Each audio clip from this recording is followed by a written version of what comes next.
Hello and welcome to the Magdalene Mystery School. And today we have a very special guest with us, and it is the international author and speaker Lars Muhl, who is very well known for the book The O Manuscript, which is absolutely fantastic. So welcome, Lars. Thank you very much. Now, this book is just congratulations on the success of the O manuscript, and it's a 3-volume book for those of you who don't know. Your connection to Mary Magdalene just goes back many years and in many dimensions, it seems. It seems that it's even in your early life as well. So how do you think it really sort of started with you? What sort of drew you to her? You know, from a quite early age, I think I was 18 when I really started to dig into Christianity, the history of Christianity. And I was, I had some personal stuff that I went through as a child that really had me connected to that kind of savior archetype as Jesus, Krishna, Buddha. And also, I was raised in the area of the Kennedys and Martin Luther King, and what really happened there, And of course, these are things that I can only see retrospectively.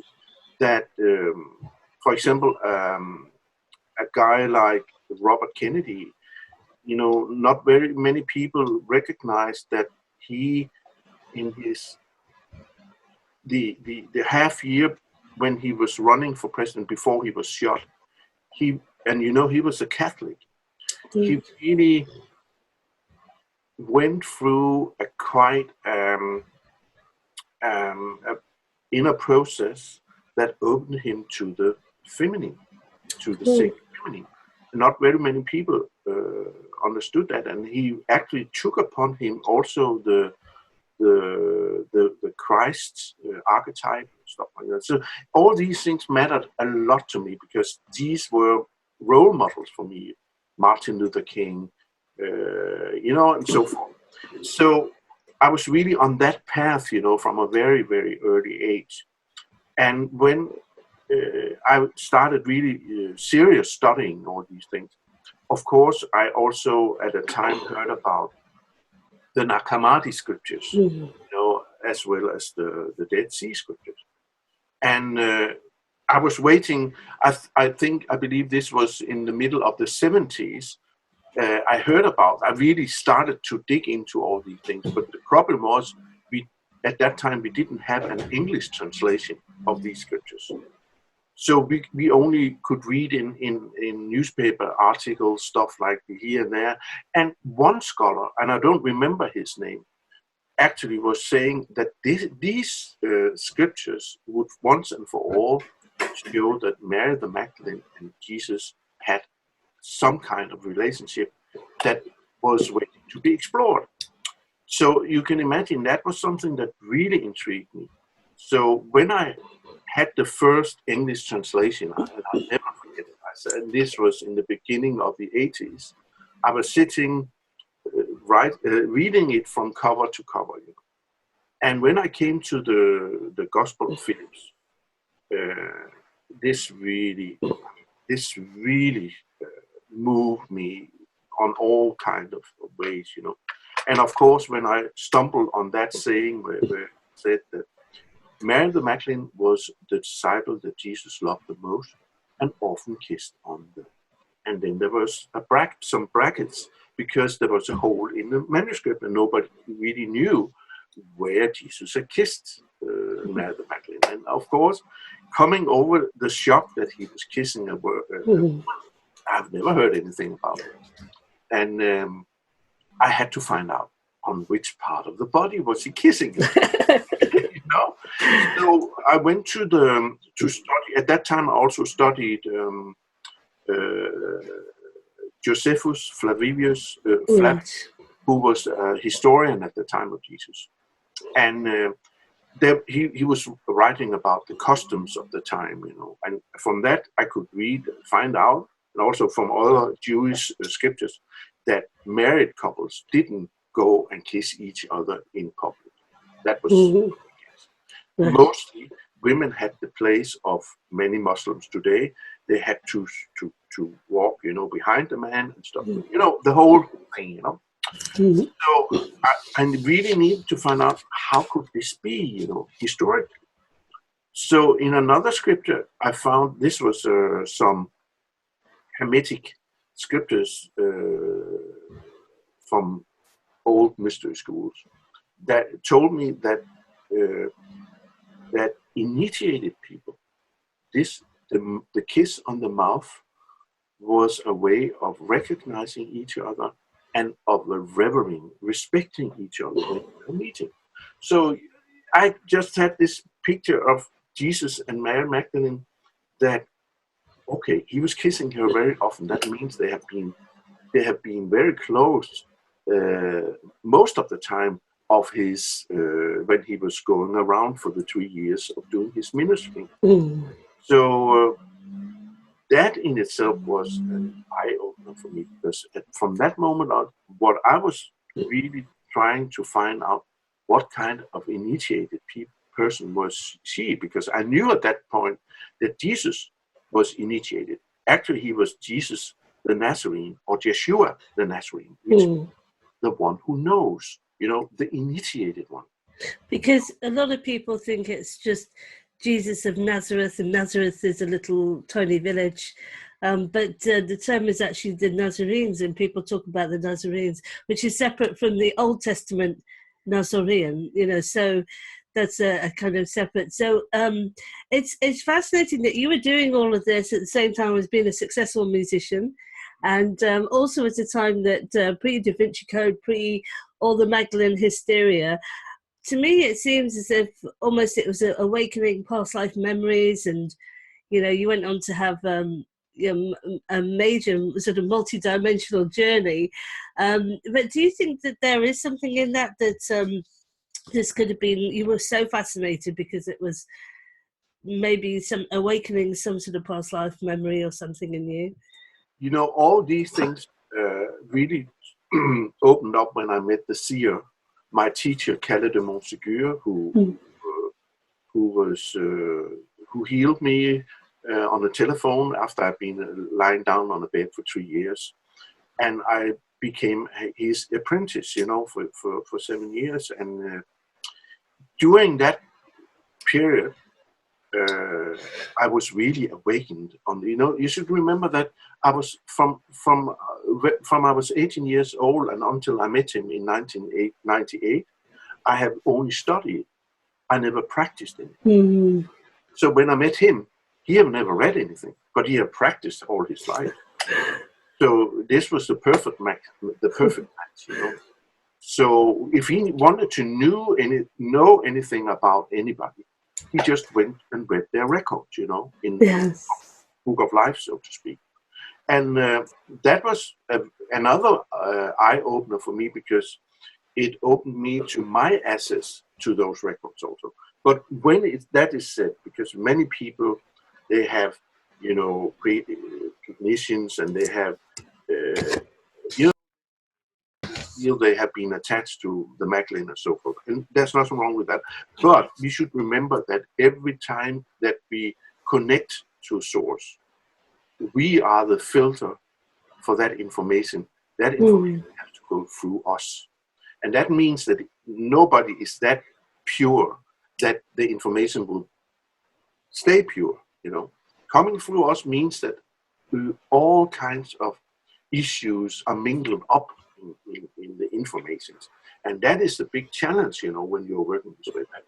And you also have to be experienced.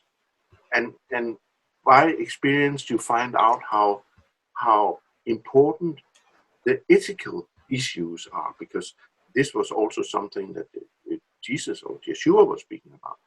And as time had come by, I've really realized that in order for us to take the next step, also us working in the so-called spiritual community, we have to address the ethical questions much more seriously than we have done so far. no, I'm not saying that people are lying or people are being, it's just that we should really, really, we need to address certain questions within ourselves, because in order to, also for us to become pure vessels and pure channels, So, but it's hard work, So we sometimes call it the emotional work, don't we? Because it's the constantly the inner sort of revelation about your. It seems that, I mean, your book, The Seer, is absolutely amazing. I mean, it's an absolute classic, the whole lot. And The Seer actually came to me.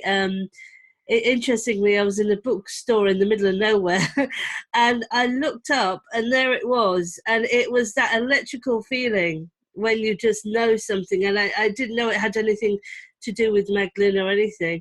And just sort of, picked it up. And of course, in there, if for anyone who hasn't, watching this, who hasn't read it, you have to read this. It's just absolutely amazing. But you detail the amount of emotional clearing that you have to go through, and I think it's just such an important part of the journey that I think a lot of sort of new age seekers, they want to have the light without exploring the shadow, and that's such a key part. And it seems to be a part of the Nag Hammadi, and even in the New Testament teaching, it's also there as well. But it's, if you're not understanding the interpretation, but of course you studied the Aramaic as well, didn't you? Yeah. But just to finish, if you study the ways of the old mystery schools, I mean, this was the most important part. If you read the Dead Sea Scrolls and you see how they were their rules and how they went by, the shadow work was so important. And we can read in the New Testament that just before Jesus started his mission, he is baptized by John at the Jordan River, and afterwards he goes to Qumran and goes through the 40 days in the desert, confronting himself with the wild animals, which is his own shadow. And in the end, Satan comes to him, and Satan is the ego. Really wants to challenge us. And these things were so important that was the most important initiation for Jesus to take before he went on his mission. And the same goes for the Magdalene. He went through a hell of a lot of things. We can read that Jesus draw out 7 evil spirits from her. And he was initiating her before she was ready for her, He became his teacher as she became his teacher. They were each other's mirrors and teachers, and we have evidence for that because it is said in one of the old Gospels. And that comes to your next question about my studying the Aramaic. To me, the Aramaic, the language of those people, is the key to understand on a deeper level what was really going on and what their teachings was all about. And exactly what you said now, that the shadow, the teachings of the shadow and the archetype was so important and crucial before they could go on any mission to, remember what if you have something in your own eye, you don't point on other people's eyes and see they are wrong. If you still have something on your own to work with, you have, and I think we have our hands full, before we go and teach other people. So you should not teach anybody unless they come to you and ask you to do so. Interesting. Yeah, that's a good point as well, because it's that very clear dynamic, isn't it? Between, I certainly find it, because Lars, I actually was a medical doctor, and I now I do multidimensional sort of sessions with people and look into their past lives and that sort of thing. And I had a Kundalini awakening whilst I was in medical school. And it's certainly true. I find that you have to do the shadow work, you have to do the emotional work, and then the dimensions will open up for people. So it's these are eternal truths that they knew even then. And it's interesting how I've heard you say that in the Aramaic, these 7 devils or 7 demons that Jesus was bringing out of Mary Magdalene, possibly the 7 heavens. Did you say that that's a real interpretation? It's another word for the 7 chakras. Yes, right. So this was that was how they were addressing the chakras. They were calling them heavens.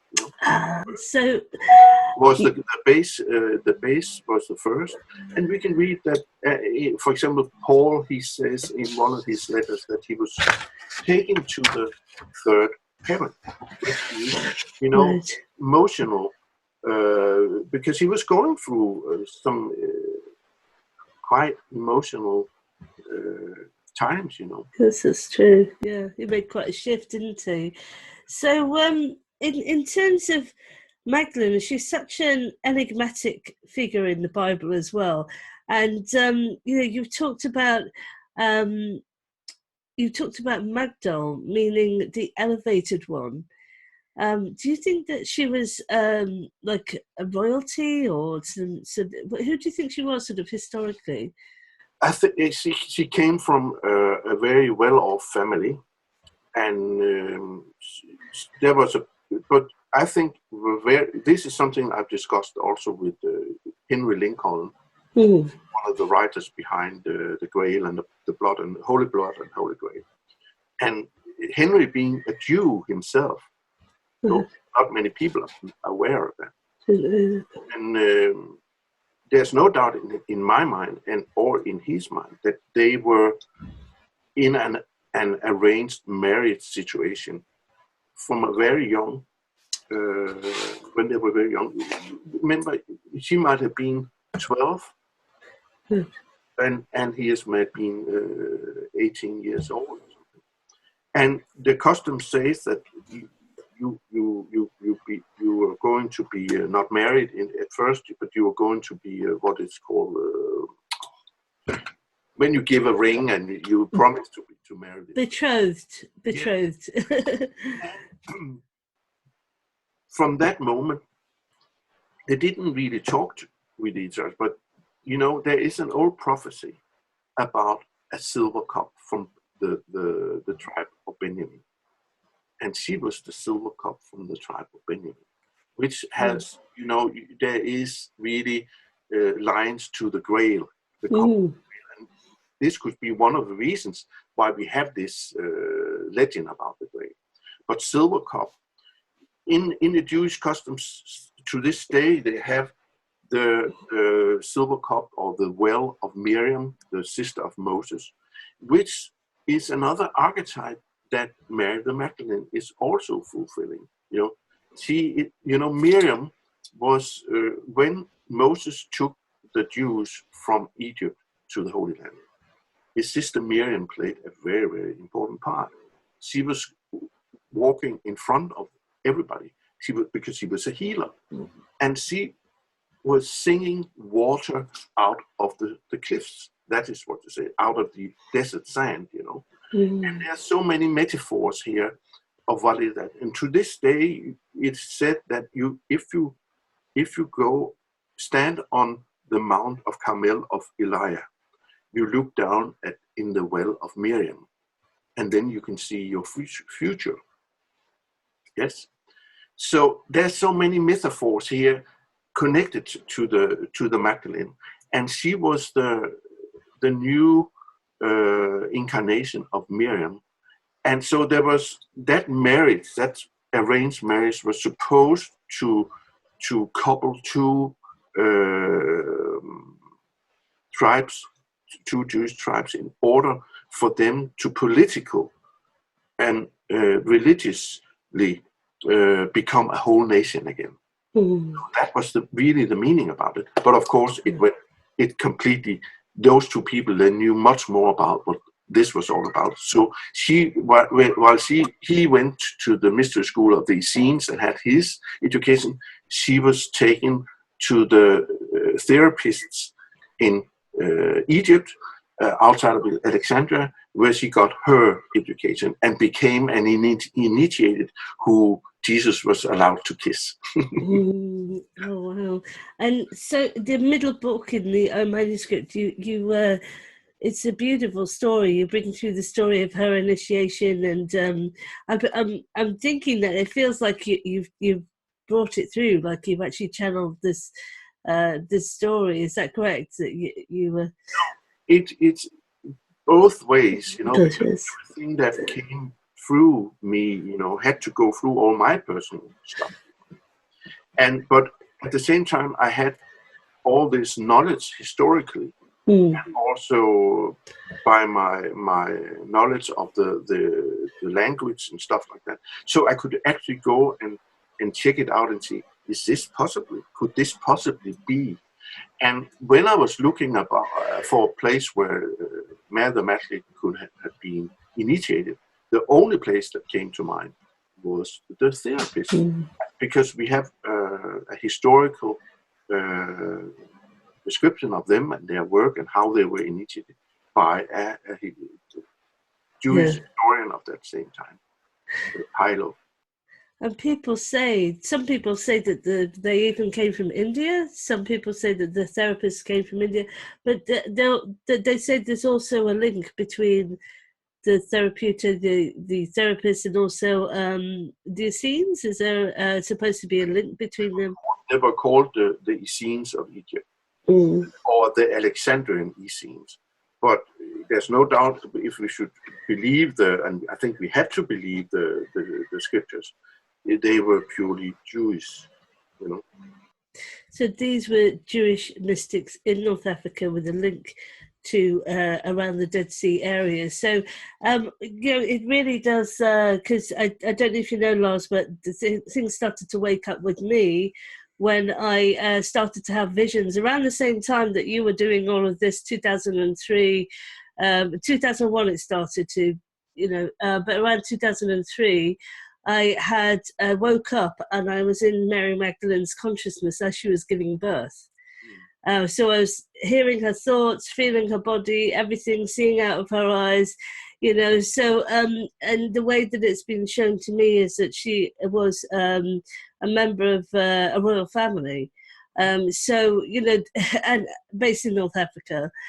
So, you know, we're all coming to and I had no interest at all in Mary Magdalene. You know, I was like a doctor, working as a doctor, studying science. You know, so I've published books on science so far. So it's absolutely fascinating. I do want to just also mention about you. You have said that also the meaning of Magdal is Mara in Aramaic. Now, are you aware of the whole Jesus family tomb? Sort of discovery, so-called Jesus family tomb.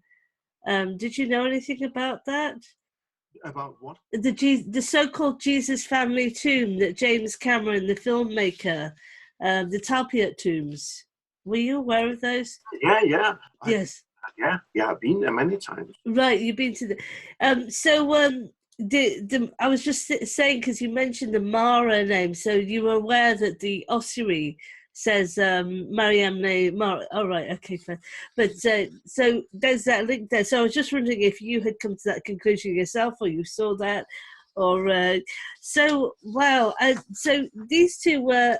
I mean, it's totally tallying with what I'm getting as well. That they were initiates. I've seen Magdalene as a teacher. In fact, she showed herself to me as a teacher of sort of sacred geometry. You know, she was definitely an initiate in the visions that she's given to me as well. What's the connection with Isis, the goddess Isis? You know, Isis, there is a whole line of goddesses, Isis being one of them. And this is a lineage or whatever, how you... And Mary Magdalene is representing that lineage through her initiation with the therapist, where she became a moon priestess, you know.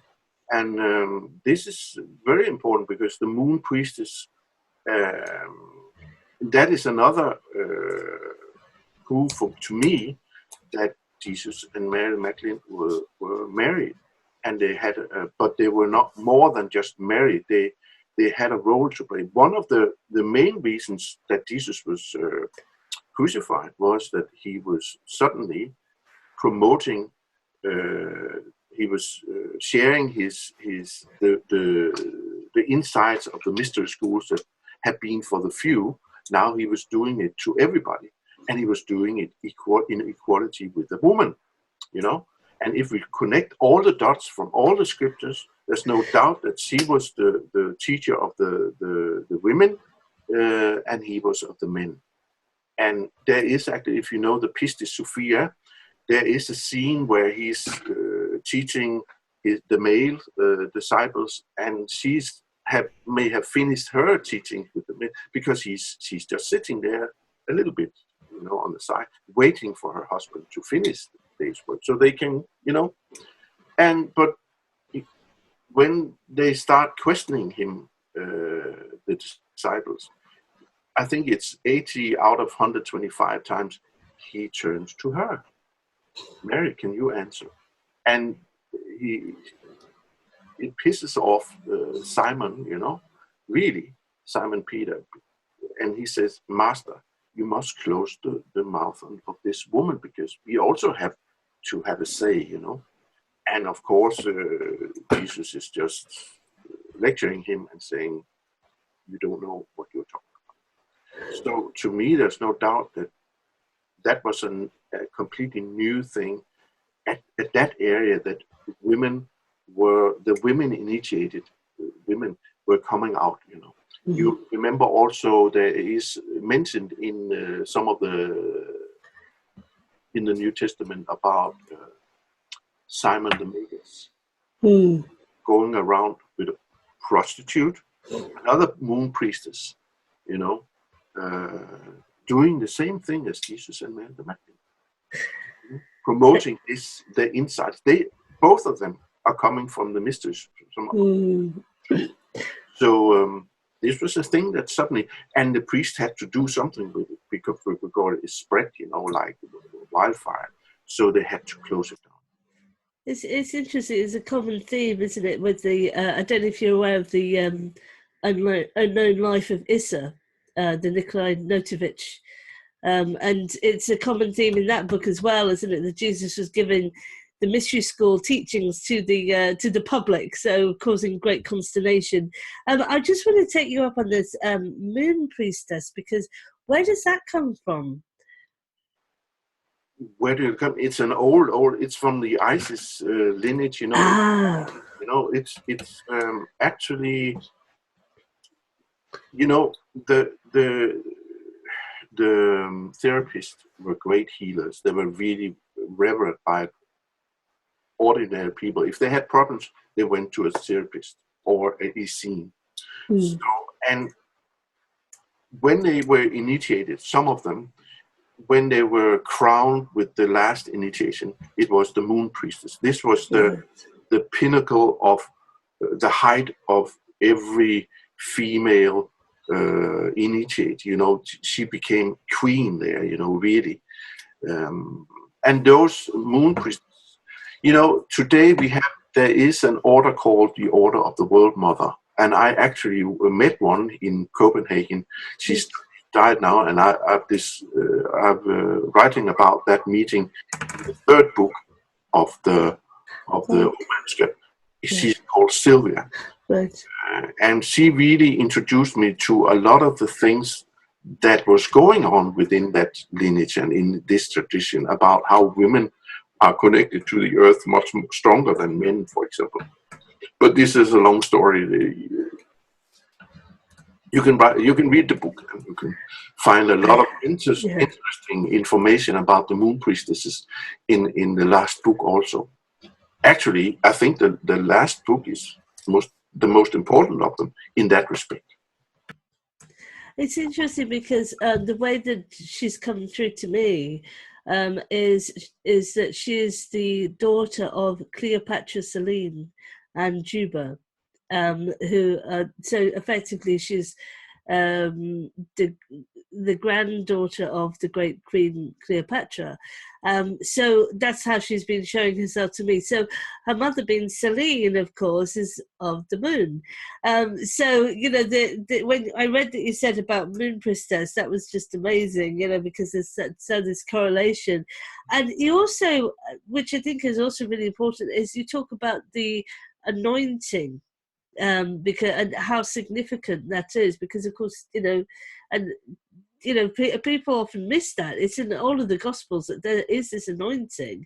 What do you think is the significance of this anointing event? It is, Christ in Greek means the anointed one, like Messiah or Messiah in Hebrew, and we have actually, the religion most of us in the West are born into is Christianity. So it is actually named after that ceremony, the anointing party. And it is strange that being part of the anointing party, we never hear about that crucial ritual that must be the center of our teachings, But it isn't. Nobody are ever talking about it. Nobody really knows what it's talking about. So this is, this is crucial. That actually, because we remember when Jesus was born, 3 wise men came out of Qumran at the Dead Sea, which is east of Bethlehem. So they came from the east. And they were reading the signs exactly like lamas, Tibetan lamas today are finding a new lama, a new incarnation.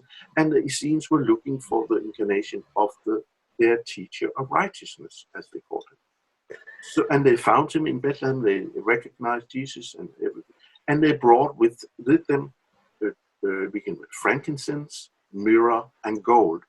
But the Essenes were not interested in gold at all, and that gold was the most expensive of all the oils.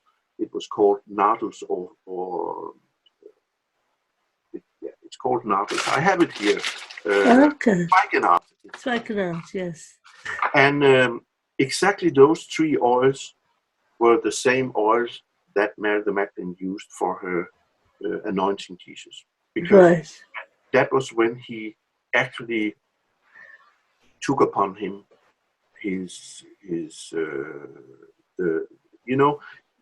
the Messiah role, or the archetype of the Messiah. And he was supposed to be the priestly and the kingly Messiah, and he took that upon him. He was revered as a king when he entered Jerusalem, and he died as a priest. I mean, people often miss, don't they, that in order to be an anointed king, somebody with authority has to anoint you. Yeah, the same. And Mary Magdalene could.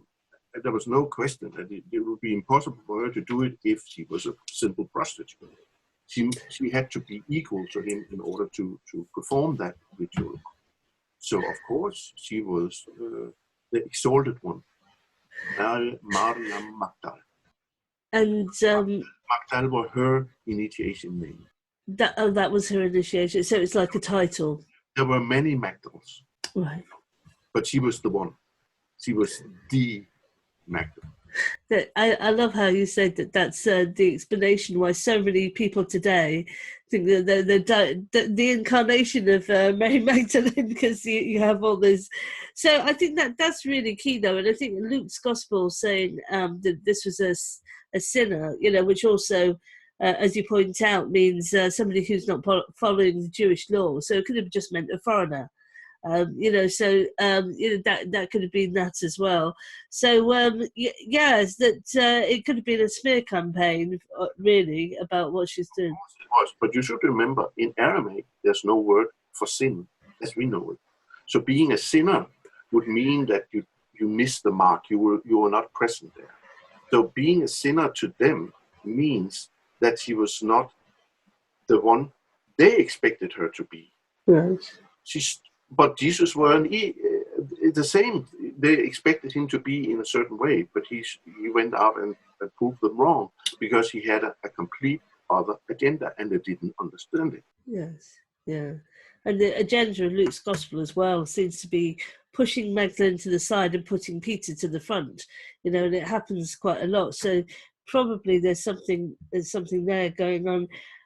So how do you think she's been treated? I mean, we know that women, like you were pointing out earlier, women were equal teachers in very early Christianity, which has been hidden for quite a long time. So, and yes, how do you think she's been treated by history? Yeah, but you know, now she's being what you call reinstated. Her whole purpose and her whole work is being reinstated, and even the Catholic Church. I met, in Israel by the Sea of Galilee. The Catholic Church started 6 years ago or 7 years ago to build on the spot where they believe that she came from, the town of Nazareth. They started building a spiritual center for women called the Magdalene Center. Yes. And they found, while they started working and digging, they found the old Magdal city underneath. And they found wonderful, the only synagogue from the time of Jesus where he had probably been ministering together with her. Wonderful stuff they found, artifacts with hearts on, But I met a priest there and I said, how? So now you recognize Mary Magdalene? And he said, we have always known, the church have always known who she really were. But you should remember that there were powers within the church that wanted to suppress women in the beginning. And this has become a custom, and this has suddenly been history, They have twisted everything into, it was a political thing. It was a political character murder on the woman who was supposed to continue the work of him. So he said, we have actually records that shows who she really is. But you should remember, when you have taught people, and our biggest audience is in Africa and South America, where there's many illiterate people. And just imagine if we suddenly, after telling one story for so many years, come now and present them with another one. These things must be very delicate, The shift must go like, and now, the cork is off the bottle. Yeah. We are already there. And I have never ever met a Catholic priest who was shocked of the Dan Brown's book. Never. This was only a media hoax made by those who gave out that. I mean, that book is horrible because Dan Brown haven't even got his story right. He in the original book of the mystery, Dan Brown is conferring to the Dead Sea Scrolls, where he have written about Mary Magdalene. That's nothing about it. Stuff like that, it just tells me that it's probably a very good crime story, But I know there's glaring mistakes like that, but I think what it did is obviously, I think for a lot of people, it actually introduced people to the concept that there were books outside of the Bible. And that's quite a radical thing for a lot of people. So in some ways, it opened up the conversation. And people really should do that would be much better. Go and read Henry Lincoln's book from the 70s. There's so much more in. And even that Henry today says that these are only theories, Yes. Just ideas that you put forward, but it actually, some of the ideas are very, very hold water, Yes, yeah, I love that they do take a scientific approach, don't they? They say, well, they're just putting, and they find so many more scriptures than Brown has ever thought about. He probably don't know they exist. But that is a book that I would confer to much. Yes, yeah, go back to the source, which of course influenced the Dan Brown book. And you do talk a lot about because you do talk a lot about the sacred marriage. So do you think this is part of the main teachings that she would have today? You know, what do you think her message would be for today? You know, what they did at the therapist, when you came as a novice, and if Mary Magdalene came as a novice, she was given a teacher, a woman who was in the age of wisdom. That means that she had been through the whole thing. She was initiated.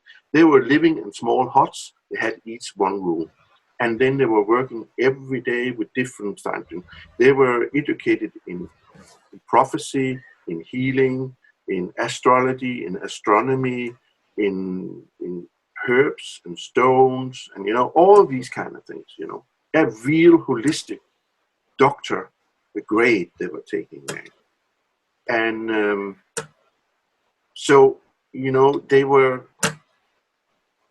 really prepared for whatever they were trying to specialize in, but nobody could specialize before they have been through the whole thing, you know.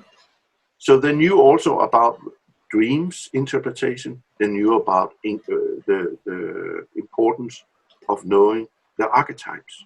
And these are things that people today should be much more aware of, because without this knowledge, you cannot clear yourself really from the shadows that you are dealing with on a personal level. You cannot deal with your everything in your own backyard. So I think this, in order to really prepare yourself for being what you would call a sound channel, you need to get rid of all those issues as much as possible. One thing that was an eye-opener for me when I started working with the Seer was that in the beginning, you know, I had so many conceptions of what it would take to be a holy man, for example. And he was sometimes drinking and he was sometimes smoking. The holy man. But you know, was one thing, he never ever boasted of being a holy man. He never used that. But nevertheless, he had millions or thousands of people, you know. So if you can step out of your personality, just for one thing, like he did, and go over and work in the professional side, as he called it, fine. And it is possible. But at one time, you have to deal with all your mischiefs and all your shadow sides, and personal stuff, all your issues. Yeah. Or else you will not know what kind of information and where it comes from and how it, you know. Because it's a filter, isn't it? Or emotional. Restricted by all your former incarnations and stuff that you bring into this life. And this is too short to really go into it. But, you know, there is in the Aramaic language something that called, no, it's too long to go into because it will take. Oh gosh, that's just left me on there. In the Aramaic language, there's something.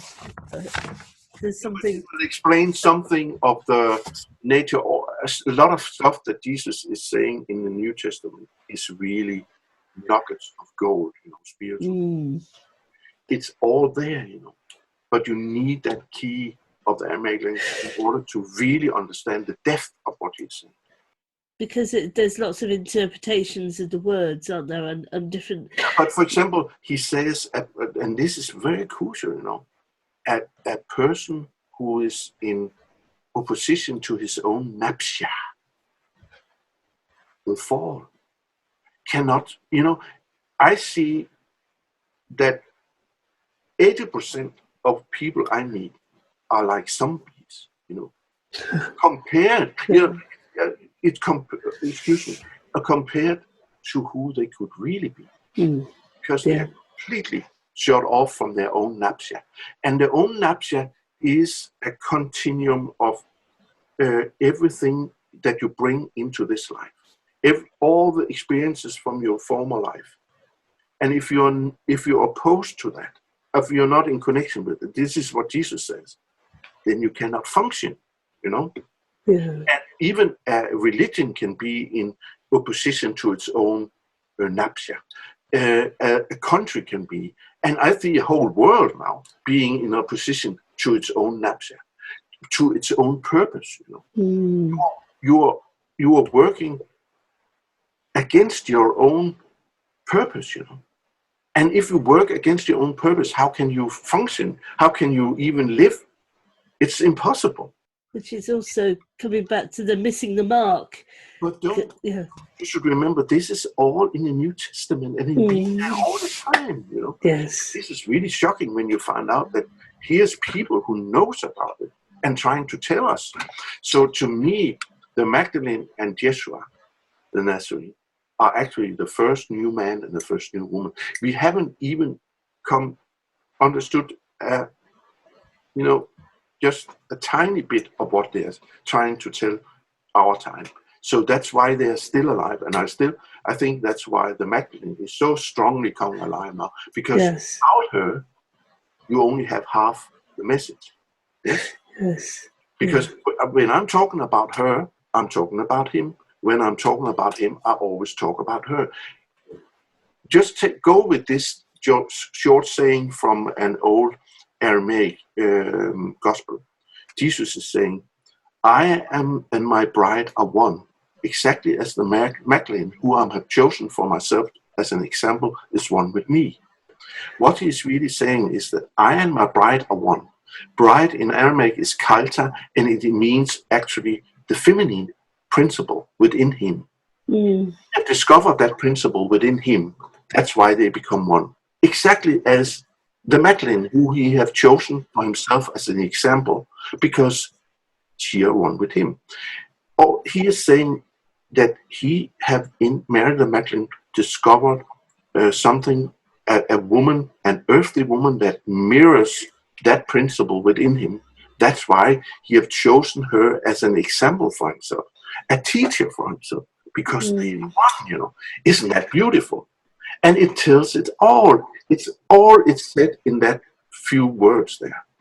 And she have chosen him as her teacher because vice versa, Yes. And it's all there. We have to connect and merge the masculine and the feminine within us, each and every one of us. That's it. And then bringing that... then we can move mountains. It says in the book, then we can move mountains. And from the particle physics, point of view as well, it's bringing the matter and the antimatter together into light. So the male and feminine principle. And so thank you for that. That was just so beautiful. I do want to sort of bring up, because this is your work with the Seer has brought this concept of this holy Grail. And you put this in your book as a picture of the Grail, as well as a fundamental thought form. That could you tell us a bit more about that? I know people think that the Grail is like a cup, or what? Because it ties in a lot with my work with black holes, actually. So this is exactly what happens around black holes. This is actually a sculpture of the first thought form that the Seer had of the Grail. And if you could see it close in, there's a lot of symbols. Right. If you hang on, I'll just show you, because I got it here in another book. Yeah, here it is. Here you can see the Seer standing with the Grail. Yeah, oh wow. Here you can see you cannot see it. Oh wow. All the symbols are actually lying within those, and we have taken down from the Book of Life. So gosh. And also want to show you Sylvia, the moon. Oh yes. Oh, she was lovely. This is when she was young and when she was initiated as a priestess. And she was actually initiated in the Church of Magdalene at Rennes-le-Château in 1960. Oh, wow. We're getting all these incarnations. So, looking at the diagrams that you're doing, it seems that the Seer was seeing straight into the universe and how the fundamental principle of manifestation happens. Because you see the same pattern around quarks, around black holes, around our own Earth, the Van Allen belts, everything like that. So my first book was about all this same principle going throughout reality. I tell you one thing. The quantum physics are actually those for many years who come close, but only close to a little bit of the ways of the Essenes. For example, just imagine that if you and I were landing in a spaceship 2,000 years ago outside the University of the Essenes at Qumran, and asked them, please, would you come with a trip with us to Mars or Venus or something? They would just look at you and say, are you crazy? We've been traveling the universe and all the universes for hundreds of years without going into a rubble of iron. This is just primitive, because if you read the Hermetical scriptures, which is the kind of basics for all the mystery schools, you should go actually read them. There they say you can actually go wherever you want. If you want to go outside the universe and look from outside in, you are able to do that. And if you choose not to, what have you to do with God? Because equal seeks equal. And if we are born in the image of God, we should understand what this is all about. This is a scientific statement. We are born in the image of God. And if you think that it's the image of an old man with white beard in the sky, you can forget all about it, because this is an energy. And I think Max Planck, one of the physics in 1944, he said it so beautifully. He said, through my experience in my work of physics, I have found that behind everything created, there is an intelligence working everything. And this is actually an explanation of God, So angel energies and stuff like that is all part of creation.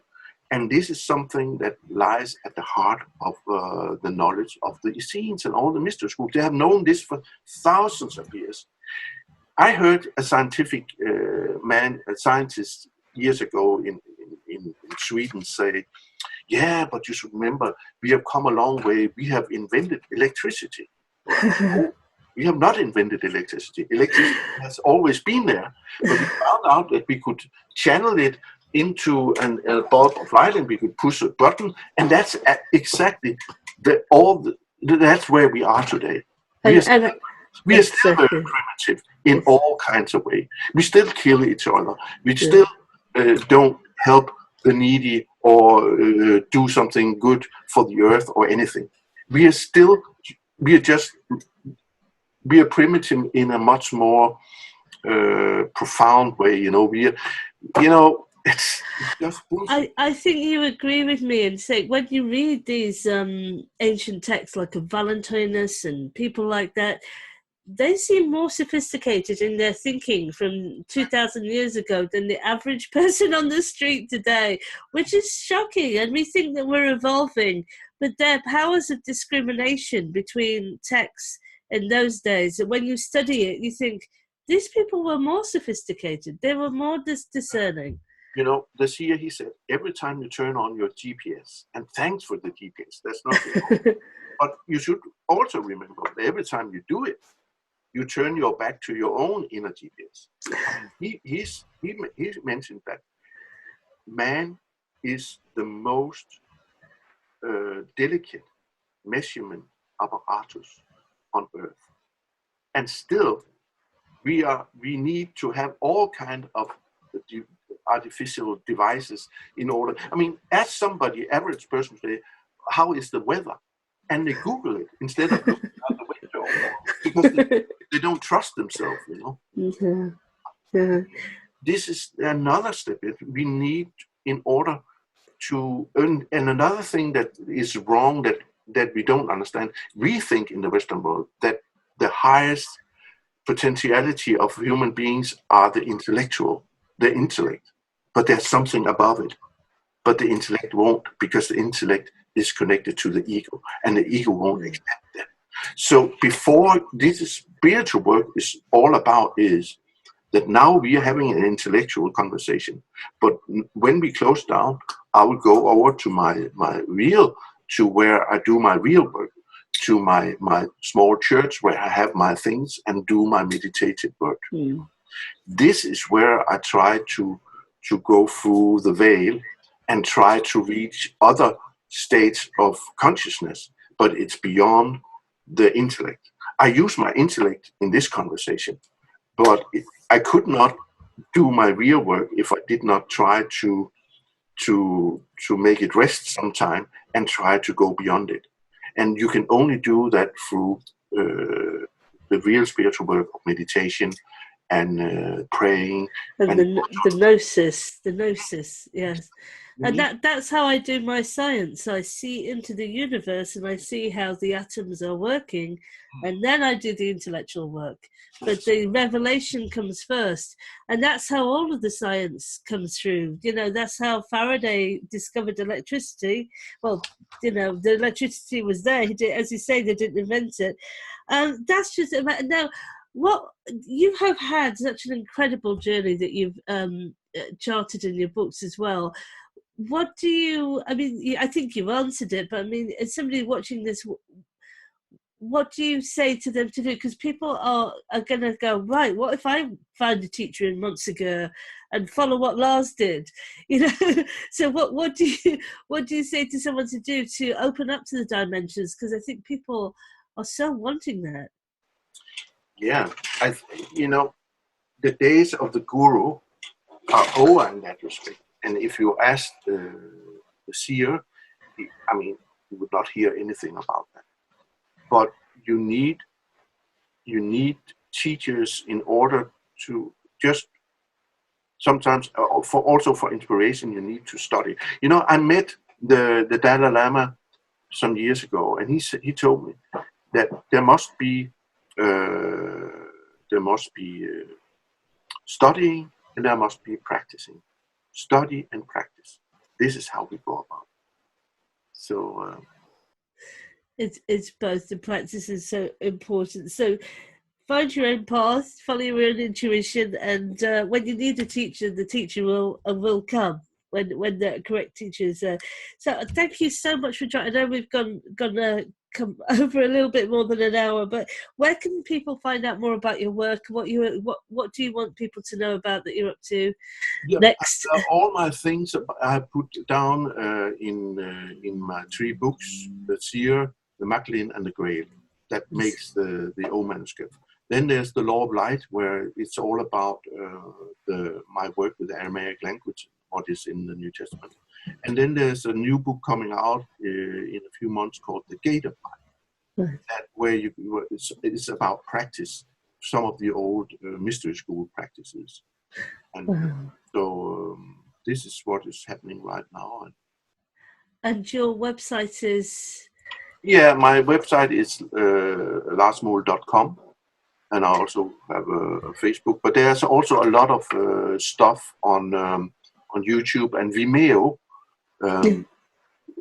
where I have videos where you can follow my work. Especially one where I go to the secret cave in Qumran, where I do the ceremony of the 40 days in the desert. It's a half an hour movie where I do the ceremony that probably Yeshua and and it's called The Gate of Light. You can just write my name and The Gate of Light. It's on Vimeo.com and also YouTube. Oh, right. Fantastic. Gosh, I'll definitely go for that.